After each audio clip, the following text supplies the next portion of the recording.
My parents skipped my son Liam's funeral for my brother's gala, dismissing him as just a baby, while I buried him alone, unaware of the storm I'd unleash next.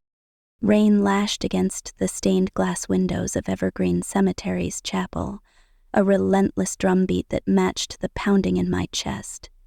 I stood alone at the front, my hands trembling as they clutched the edge of my son Liam's tiny oak casket. He was 6 months old, my fierce little boy with Ryan's dark eyes and a laugh that could melt the coldest heart. Now he was gone, stolen by sudden infant death syndrome in the cruelest twist of fate. The chapel was filled with mourners, friends, colleagues, Ryan's tear-streaked parents, but the absence of my own family carved a hollow space in my soul. My parents, Victoria and Edward, and my brother Ethan were 3 miles away, sipping champagne at Ethan's engagement gala, as if my son's funeral was an inconvenience they couldn't reschedule. I'm Claire Donovan, 29, a cybersecurity whistleblower who dared to expose Nextech, a tech conglomerate rotting with corruption. That choice had already cost me my safety, but standing here, betrayed by the people who should have loved me most, I realized it might cost me everything else, too. As Pastor Elena's voice rose in a soft prayer, my phone buzzed in my coat pocket. I ignored it, my eyes fixed on Liam's casket, adorned with a single white lily, but it buzzed again, insistent, and when I glanced down, my blood ran cold. A text from an unknown number glowed on the screen. Expose Nextech, and you're next. The words seared into my mind, a threat that twisted the knife of my grief. Who was watching me? How did they know I was here at my son's funeral in my most vulnerable moment? The chapel blurred as my vision swam. Ryan, my husband, reached for my hand, his face pale but steady. "Claire, you okay?" he whispered, his voice thick with sorrow. I nodded, shoving the phone back into my pocket, but my heart raced. The threat wasn't just about me. It was about Liam, about the life we'd built, about the truth I'd uncovered. Nextech's tentacles reached further than I'd feared, and now they were coiling around the one place I thought was sacred, my son's goodbye. Growing up in Seattle's elite circles, I was the invisible daughter of Victoria and Edward Langley. My parents, both in their 60s now, were pillars of high society. Edward, a retired investment banker with a steely gaze, and Victoria, a former socialite who orchestrated our family's image with surgical precision. Their golden child was my brother Ethan, 3 years older, whose every breath was a triumph to be celebrated. Ethan's first word? A catered brunch with relatives. His high school graduation? A yacht party on Puget Sound. His promotion at his hedge fund? A gala that shut down the top floor of a downtown skyscraper. Me? I was the afterthought, the practical one, whose achievements were met with a distracted nod, or a curt, "Nice job, Claire." My coding talent surfaced early, by 10th grade, when I built an app to track endangered species for a science fair. It won nationals, but my parents didn't show up. They were at Ethan's lacrosse championship. "Coding's a bit nerdy, don't you think?" Victoria said once, her manicured nails tapping her wine glass. "Ethan's finance career. Now that's substantial." I learned to swallow the sting, to channel my hurt into late nights debugging code and outsmarting systems.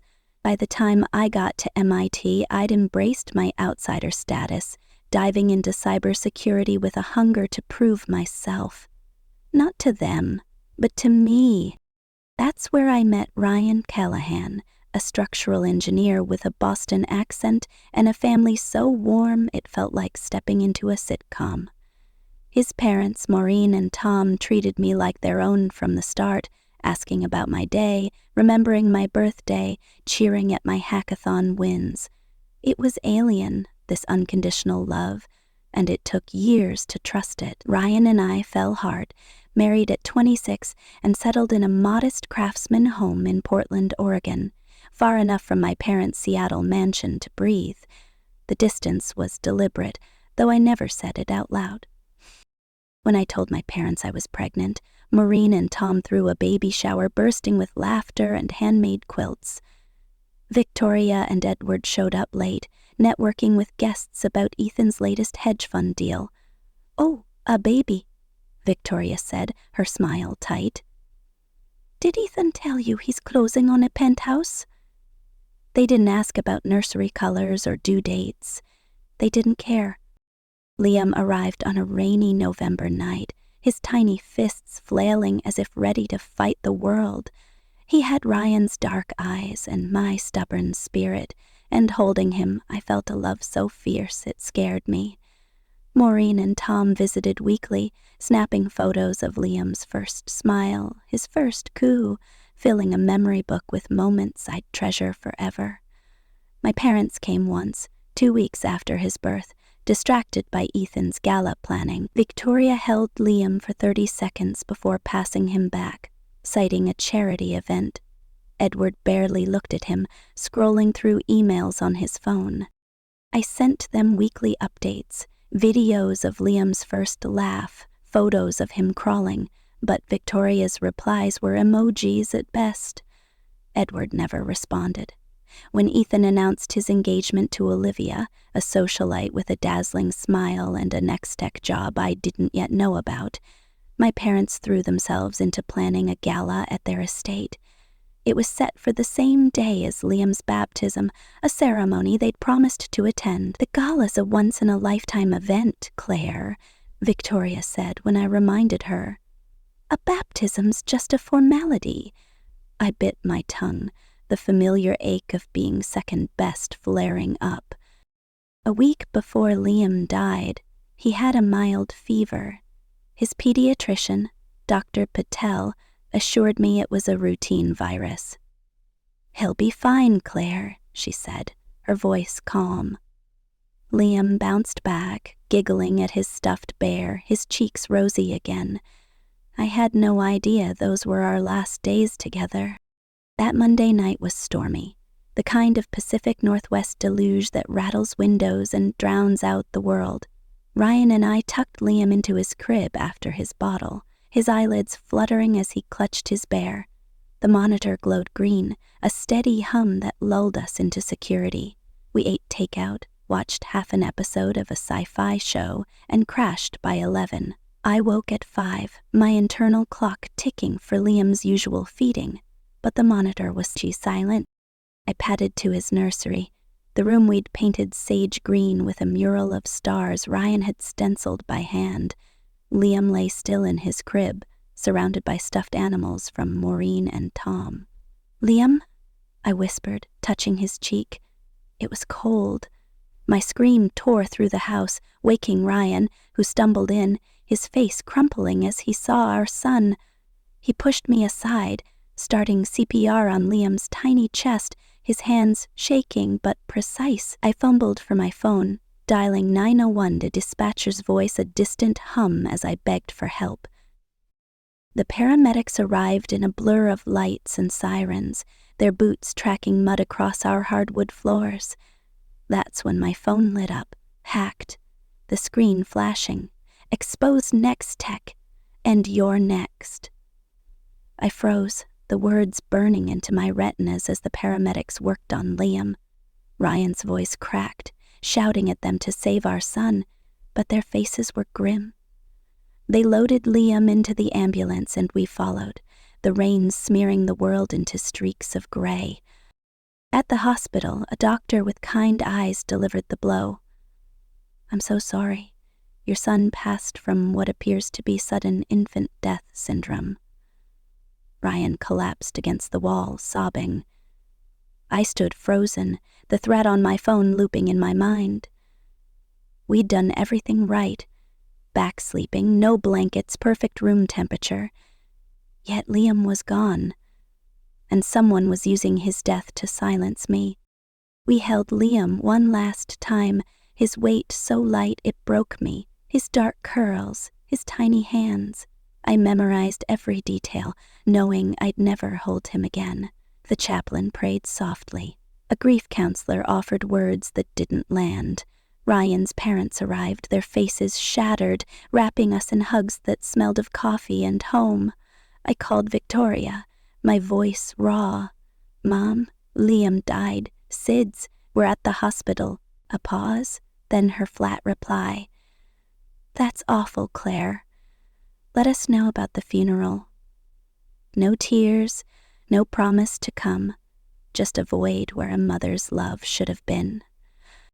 The next days were a fog of paperwork and pain. Ryan and I barely ate, barely slept, moving through our house like ghosts. Maureen and Tom handled logistics, calling the funeral home, ordering flowers, arranging food for after the service. My parents called once, asking when the funeral was. "Saturday at 11, I told Victoria. "Evergreen Cemetery," she sighed. "Oh, Claire, that's Ethan's gala. We've already committed, you understand, don't you?" I didn't understand. "Mom, it's Liam's funeral, your grandson." Another sigh, sharper. "Claire, be rational. It's just a baby. Ethan's gala matters more. You'll have another child." The words hit like a slap, and something in me snapped, not into anger but into a cold, hard clarity. "I see," I said, hanging up. Ryan found me on our bedroom floor, phone still in hand. When I told him what Victoria said, his jaw clenched, his eyes blazing. "They're monsters," he growled, reaching for his phone to call them back. I stopped him. "It's not worth it, Ryan. It's always been this way." But it wasn't just their absence that cut deep. It was the threat, the hack, the realization that Next Tech's shadow loomed over my grief. Saturday dawned clear, the rain giving way to a cruelly beautiful sky. I stood in our closet, staring at the black dress I'd bought, unable to fathom I was choosing an outfit for my son's funeral. As we drove to Evergreen, I checked my phone, hoping against hope my parents had changed their minds. Nothing. Instead, a text from Ethan. "Sorry about the kid. Hope the funeral's quick. Can't wait for the gala tonight." I turned off my phone, my stomach churning. The chapel was packed. My co-workers from the cybersecurity firm, Ryan's engineering buddies, neighbors, even a few MIT professors who'd mentored me. Maureen and Tom stood beside us, their grief raw but steady. Pastor Elena spoke of Liam's brief but profound impact, her voice breaking as she described his smile. My phone buzzed again, and I glanced down, my heart stopping. Another unknown number. Back off Next Tech. Or Ryan's next. I shoved it away, my hands shaking, but the threat lingered, a poison seeping into the surface.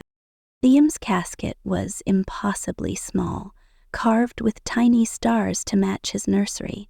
Standing in the Garden of Angels, a cemetery section for children, I felt unmoored, like the ground might swallow me too. Ryan gripped my hand, his knuckles white. Maureen wept openly. Tom's red eyes never left the casket. Around us, mourners whispered, their glances darting to the empty space where my family should have been. Maureen deflected questions about their absence, her arm protective around me. During the burial, I nearly collapsed. Watching that casket descend made Liam's death real, final. I'd never hear his laugh, never see him toddle, never know the man he'd become. Ryan's knees buckled as he threw the first handful of dirt. Tom steadied him. Maureen held me as I did the same, my sobs shaking my entire body. My phone vibrated again, and against my better judgment I checked it. Instagram notifications, Ethan's posts from the gala, time-stamped now. Victoria, in a sequined gown, clinking champagne. Edward laughing with Seattle's elite. My family, celebrating while my son was buried. After the service, our house filled with mourners bearing casseroles and condolences. I moved through them like a specter, nodding at words that couldn't touch my pain. In quiet moments, I listened for Liam's cries through the monitor we hadn't unplugged, each silence a fresh wound. When everyone left, Ryan and I stood in Liam's nursery, surrounded by his things. The crib where he died, the changing table, the rocking chair where I'd sung him to sleep. We couldn't touch it, as if moving a single toy would erase him. That night, as I sat on the couch, the hacked message replayed in my mind. Exposed, next tech, and you're next. I opened my laptop, my whistleblower files encrypted but vulnerable. I'd uncovered Nextech's data breaches, their illegal surveillance, their bribes to regulators. My expose was set to go public in a week, but now I wasn't sure I could survive it. A new email pinged. An anonymous tip.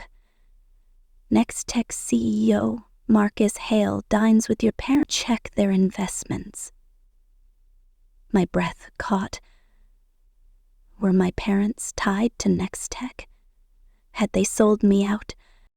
The next morning, I dug into their finances, hacking into Edward's brokerage account, a skill I'd honed at MIT.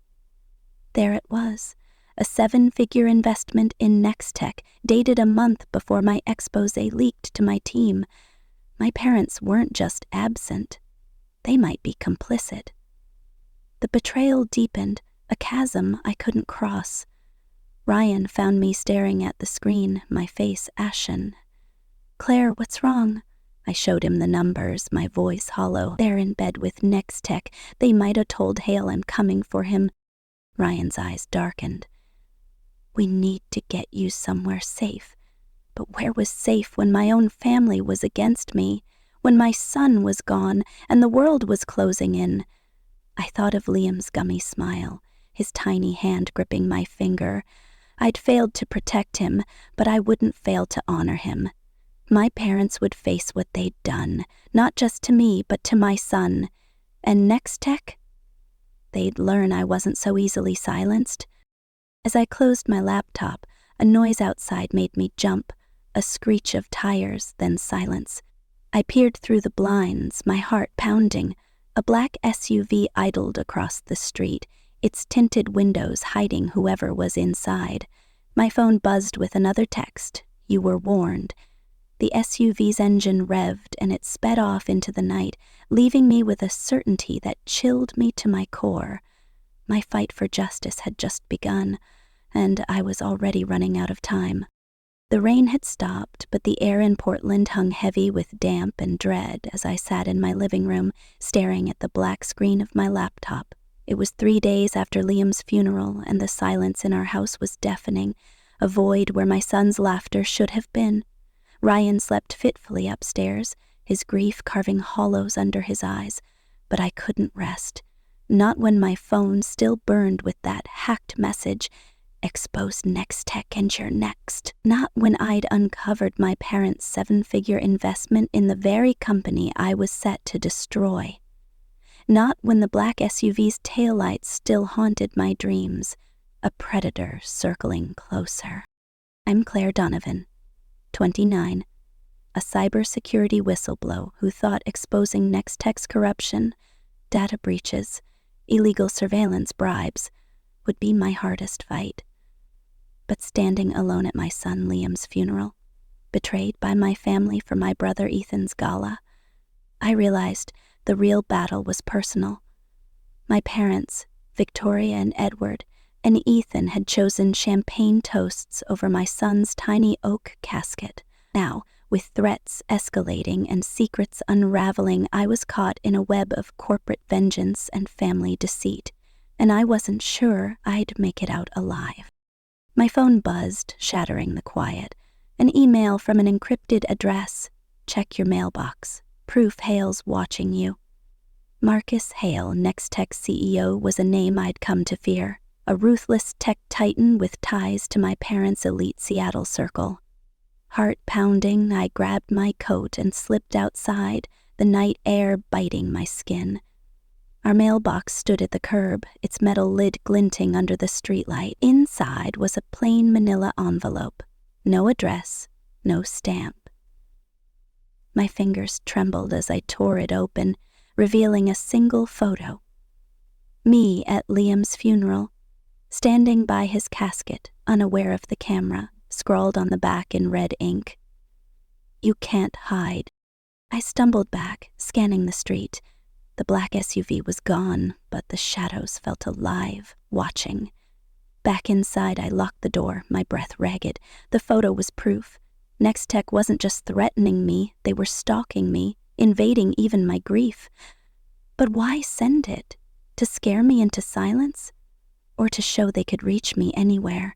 I powered up my laptop, my encrypted whistleblower files glowing on the screen. I'd spent months compiling evidence. Nextech's hacked servers, their secret deals with regulators, their surveillance of millions. My exposé was days from going public, but now every keystroke felt like a step toward a cliff. The next morning, Ryan found me at the kitchen table, the photo clutched in my hand. "Claire, what is that?" His voice was sharp, raw from sleepless nights. I showed him, watching his face harden. "They were at our son's funeral," he said, his fists clenching. "This isn't just about your exposé anymore. They're targeting us." I nodded, the weight of his words sinking in. "I found something else," I admitted, pulling up Edward's brokerage account. "My parents invested millions in Nextech a month before my leak went viral in my team. They might have told Hale I'm coming for him." Ryan's eyes widened. "Your parents? Claire, that's—" He stopped, running a hand through his hair. "We need to go to the police." I shook my head. "Nextech owns half the regulators in DC. The police won't touch this. Not without hard proof tying Hale to the threats." Ryan slammed his palm on the table, making me jump. "Then what, Claire? Wait for them to come after us? After me?" His voice cracked, and I saw the fear behind his anger. Fear for me, for what was left of our family. Before I could answer, my phone rang, Victoria's name flashing on the screen. Ryan's jaw tightened. "Don't pick up." But I did, my voice cold. "What do you want, Mom?" Her tone was breezy, oblivious. "Claire, darling, I'm hosting a brunch this Sunday to cheer you up. Ethan and Olivia will share their wedding plans. It'll be good for you to get out." I laughed, a bitter sound. "Cheer me up, my son's dead, Mom. His funeral was Saturday and you were at Ethan's gala." A pause, then her voice hardened. "Claire, don't be dramatic. Babies pass. Ethan's future is critical. You'll have another child." The words were a knife, twisting deeper. "I'm not coming," I said, hanging up before she could reply. Ryan stared at me, his eyes searching mine. "What are you going to do?" I leaned back, the photo of me at the funeral burning a hole in my pocket. "I'm going to make them face what they did, not just to me, but to Liam. And I'm going to bring down Nextech no matter what it costs." Ryan's face softened, but worry lingered. "Just promise me you'll be careful. I can't lose you too." I squeezed his hand, but the promise felt hollow. Careful wasn't an option anymore. That afternoon, I drove to my cybersecurity firm's office, a sleek glass building on Portland's waterfront. My colleague, Sam, a wiry hacker with a knack for finding dirt, met me in the server room. "You look like hell," he said, handing me a coffee. "Thanks," I muttered, glancing around. The hum of servers felt safer than my own home, but not by much. "Sam, I need you to dig into Marcus Hale's connections to my parents and check if Nextech's tracking me." His eyebrows shot up. "Tracking you? Claire, what's going on?" I showed him the funeral photo, the red ink warning. His face paled. "Jesus. I heard rumors Nextech's got surveillance on whistleblowers, but this is personal." Sam tapped at his keyboard, pulling up encrypted files. "Hale's been seen at your parents' charity galas, and get this, Ethan's fiancée, Olivia, is Nextech's PR director. She's been handling their damage control since your leak surfaced." My stomach dropped. Olivia, with her perfect smile and Nextech job, was closer to this than I'd realized. Was Ethan in on it? Did he know our parents' investment was tied to my expose? Sam's screen flashed a new alert. "Claire, you're being pinged. Someone's tracking your phone's GPS right now." I froze, my pulse racing. "Can you block it?" Sam's fingers flew over the keys. "Done. But whoever's doing this has serious tech. Next tech-level tech. As I left the office, my car's tires crunched over the gravel lot. I scanned the street, half expecting the black SUV. Nothing. But as I merged onto the highway, headlights flared in my rearview mirror. Too close. Too fast. A black sedan swerved, tailing me through traffic. My hands gripped the wheel, knuckles white. I accelerated, weaving through cars, but the sedan stuck to me, its driver hidden behind tinted glass. Dangerous situation, too. On a sharp curve, it rammed my bumper, sending my car skidding toward a ditch. I jerked the wheel, tires screeching, and pulled onto the shoulder, heart hammering. The sedan sped past, vanishing into the dusk. A warning? Or an attempt to finish me?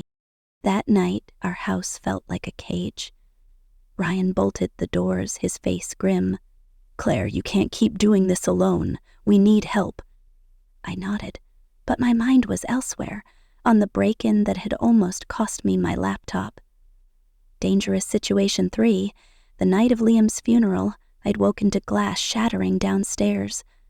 I'd grabbed Ryan's baseball bat, creeping to the study where my laptop held my Next-Tech files. A shadowed figure rifled through my desk, gloved hands inches from my evidence. I'd shouted, and they'd bolted, crashing through the back door. The laptop was safe, but the violation lingered, a reminder Next-Tech could reach me anywhere. I pulled up my encrypted files, cross-referencing Hale's meetings with my parents' financial records. An email from Edward to Hale, dated weeks before Liam's death, caught my eye. Claire's project could be problematic. Handle it. My breath hitched. Pressure point 4. My parents hadn't just invested in Next-Tech. They'd warned Hale about my exposé. Were they complicit in the threats?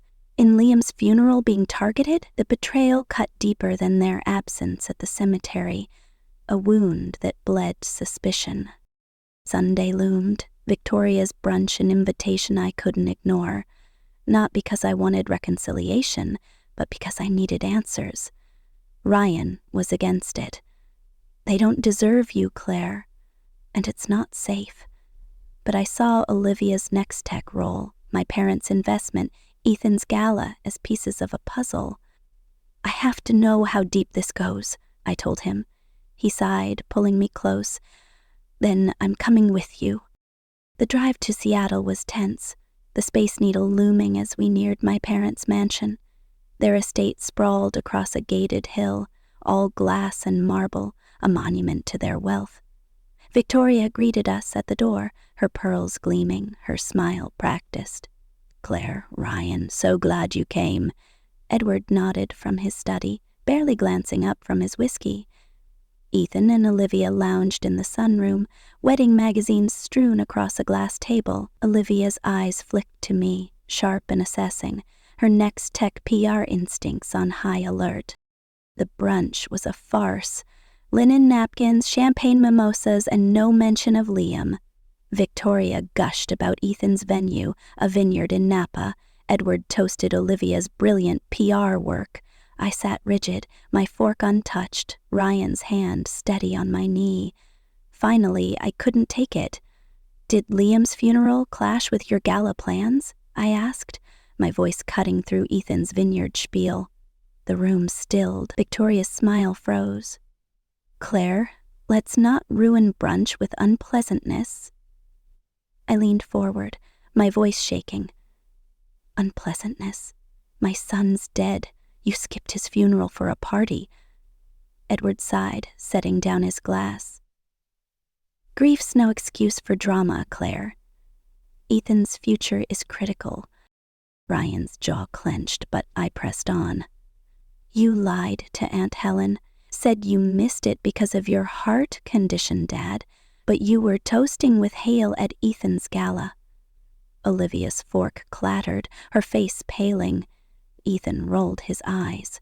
"Claire, you always make everything about you." I turned to him, my voice ice. "My son died, Ethan. Your nephew. And you posted Instagram stories while I buried him." Victoria's voice sharpened. It was an unfortunate conflict. We'd planned the gala for months. I laughed, bitter. An unfortunate conflict? You told me Liam was just a baby, that I'd have another. Ryan stood, his chair scraping.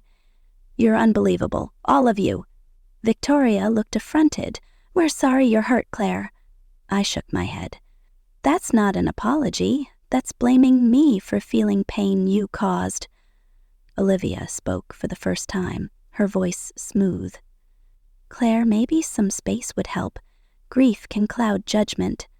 Her words dripped with Next-Tech polish, and I saw it. Her role wasn't just PR. She was a fixer, maybe even for my family. As we left, Victoria called after us, but I didn't turn back. Outside, I unlocked our car, my hands shaking. Dangerous situation 4. A speeding sedan with no plates roared down the street, swerving toward us. Ryan yanked me back, the car missing me by inches before peeling away. My knees buckled, Ryan's arms catching me. They're not stopping, I whispered, the sedan's taillights a mirror of the SUV. Was it Next-Tech or someone closer? Back in Portland, therapy with Dr. Lena became my lifeline. A grief counselor specializing in infant loss, she listened as I poured out my pain. Not just Liam's death, but my family's betrayal. Your parents sound narcissistic, she said, her voice gentle but firm. Ethan's the golden child. You're the scapegoat. That dynamic explains their dismissal of Liam's death. I nodded, the terms clicking into place. It wasn't just the funeral. It was a lifetime of being less than, of birthdays ignored for Ethan's lacrosse games, of my MIT graduation overshadowed by his penthouse purchase. What do I do? I asked, my voice small. Dr. Lena leaned forward. You decide what you need. Some choose boundaries, others need a clean break. What feels right for you? I thought of Liam's casket, of Victoria's champagne glass, of the photo from my mailbox. I need them to face what they did, I said. Not for them, for Liam, for me. Dr. Lena nodded. Then that's your path, but be prepared. They may not give you what you need. That night, I declined Ethan's wedding invitation, texting, I'm grieving my son, whose funeral you skipped for a party. The replies were immediate. Victoria's guilt trips, Edward's stern lectures, Ethan's whining about family loyalty. I muted them, focusing on my next move. I compiled a dossier of my family's favoritism, ignored emails, photos of Ethan's galas where I stood at the edges, bank statements showing their support for his penthouse but not my loan. It was, for me, a validation of a lifetime gaslit into believing I was the problem. I called Aunt Helen, my mother's sister, who'd been at Liam's funeral. They said Edward's heart kept them away, she admitted, her voice heavy. But it didn't add up. I told her the truth, the gala, the lies, the champagne. Her gasp was audible. Claire, I had no idea. I'm so sorry. Other relatives echoed her shock, their trust in my parents crumbling. The cost was my faith in family. A week later, I attended a cybersecurity conference in San Francisco, hoping to connect with allies for my exposé. The keynote was on corporate espionage, but my mind was on Olivia's Next-Tech role and my parents' investment. Pressure point 5. During a break, an anonymous note slipped under my hotel door. Next-Tech's framing you for stealing trade secrets. Back off now. My pulse spiked. A frame-up could ruin me. Jail time, discredited. My exposé buried. I scanned the hall, but no one met my eyes. That night, dangerous situation 5. I left the conference late, crossing the hotel's parking garage. Footsteps echoed behind me, deliberate and close. I quickened my pace, my car in sight, but a figure stepped from the shadows. A man in a black hoodie, his face obscured. Retract your Next-Tech claims, he growled, his hand gripping a flash drive.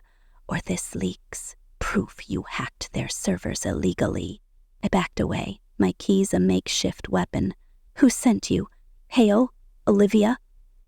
He lunged and I swung, catching his arm. He cursed, dropping the drive, and fled as a security guard's flashlight swept the garage. I grabbed the drive, my hands shaking, and drove home, adrenaline surging. The drive contained fabricated logs, my IP address tied to Nextech's servers, dated before my whistleblower work. A perfect frame-up. But it was sloppy, the timestamps inconsistent. I could disprove it, but the intent was clear. Nextech wanted me silenced, discredited, or dead, and Olivia, with her PR role, might have orchestrated it. Back home, I prepared for a final confrontation with my parents.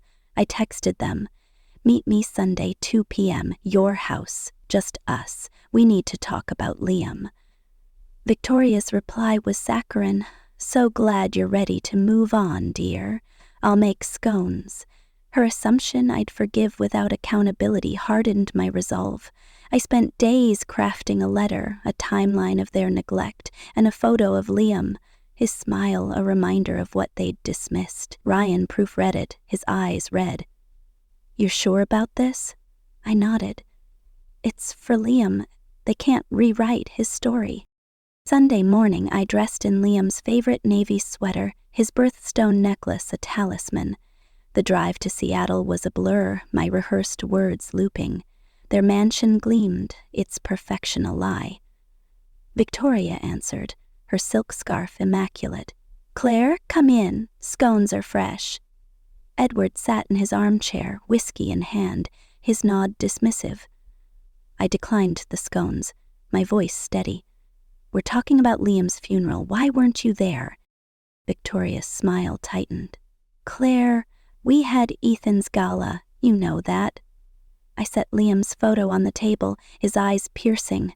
"This is your grandson, the one you called just a baby, the one you skipped to toast with Marcus Hale." Edward's glass froze mid-sip. "Watch your tone," he warned. I pulled out my dossier, meals, photos, bank statements. "This is your pattern. Ethan's penthouse, his parties, his life always mattered more. But Liam's death, you didn't even show up." Victoria's eyes flicked to the photo, her composure cracking. "We didn't think it'd be such a big deal," I laughed, the sound raw. "My son died, and you lied to Helen, to everyone about why you weren't there." I showed them Ethan's Instagram posts, time-stamped during Liam's burial. "You were celebrating while I buried him." Edward's face reddened. "We're sorry you're hurt, Claire." I shook my head. "That's not an apology. That's blaming me for your choice." I unfolded my letter, reading aloud. "Dear Mom and Dad, Liam's death broke me. Your absence at his funeral, your dismissal of him as just a baby, made it worse. You didn't just miss a funeral. You erased my son, my pain, my worth. This isn't new. It's a lifetime of choosing me over Ethan, of making me feel lesser. I'm done pretending it's okay. I'm stepping back until you face what you've done. Liam deserved better. So do I." Victoria sobbed, mascara streaking. "I didn't know him, Claire. I was so busy with Ethan's wedding." Edward shifted, his voice gruff. "Favoritism's natural. You're blowing this up." But Victoria reached for Liam's photo, her fingers trembling. "He has your eyes," she whispered. I nodded, my throat tight. "Yes, and you missed him." I stood, gathering my things. "I'm not cutting you off forever, but until you own this, I need distance." As I reached the door, Victoria's voice broke. "Claire, please." I turned, meeting her eyes. "I'm here, Mom. I've always been. You're the ones who weren't."